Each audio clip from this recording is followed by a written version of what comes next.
நம்ம வீட்டில் பொதுவாகவே பெண்களுக்கு வந்து ஹீமோகுளோபின் கம்மியாக இருக்குது. அதுக்கு என்ன பண்ணலாம் அப்படின்னு பார்த்தாக்கா நிறைய டாக்டர் சஜஸ்ட் பண்ணுறது என்ன அப்படின்னாக்கா நம்ம சவு ரொட்டியை தாங்க சாப்பிட சொல்கிறாங்க. நம்ம மட்டனில் வர அந்த சவு ரொட்டியை எடுத்து நம்ம நீட்டாக கட் பண்ணி இப்போ எப்படி ஃப்ரை பண்ணுறேன்னு பார்க்கலாம் வாங்க.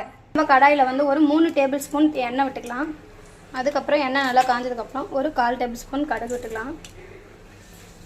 கடுகு நல்லா பொரிஞ்சோடனே அது கூட கொஞ்சம் பெருஞ்சீரகமும் சேர்த்துக்கலாம்.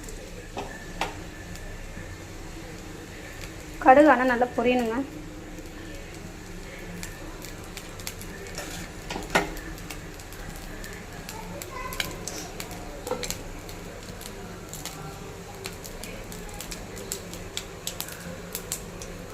கடுகு வந்து பொரியறதுக்கு டைம் எடுக்கும் தான். ஆனால் அதுக்காக நம்ம வந்து டைம் எடுக்குதுன்னு ஃபீல் பண்ணக்கூடாது. ஏன்னா கடுகு எந்த அளவுக்கு பொரியுதோ அந்த அளவுக்கு வந்து உடலில் வந்து ரத்தம் வந்து சுண்டாது.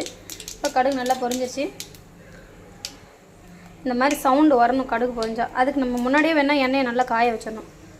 இப்போ பொடியாக நறுக்கி வச்ச ஒரு பெரிய வெங்காயம் நம்ம இதில் சேர்த்துக்கலாம்.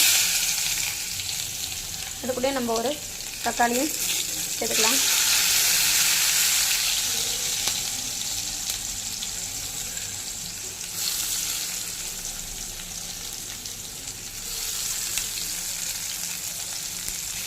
நல்லா டீப்பாக ஃப்ரை பண்ணணும். நம்ம தேவையான அளவு இதில் வந்து உப்பு சேர்த்துக்கலாம்.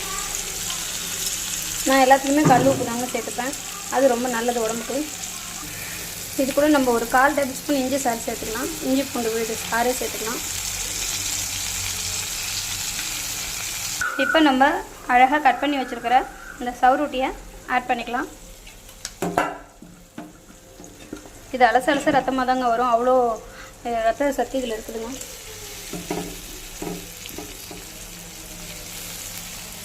இப்போ நம்ம வாசனைக்கு கொஞ்சமாக இதில் 1/4 டேபிள் ஸ்பூன் மஞ்சள்தூள், நமக்கு காரத்துக்கு தேவையான அளவு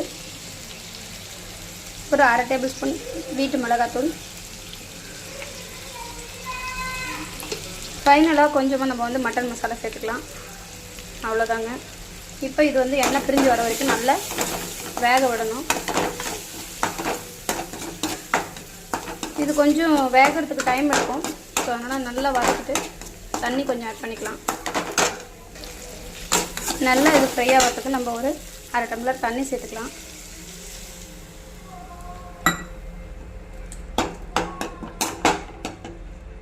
இப்போ இது கூடவே நம்ம கட் பண்ணி வச்சுருக்க புதினா, மல்லி, கருவேப்பிலை தலையை வந்து இதில் சேர்த்து நம்ம மூடி போட்டுடலாம்.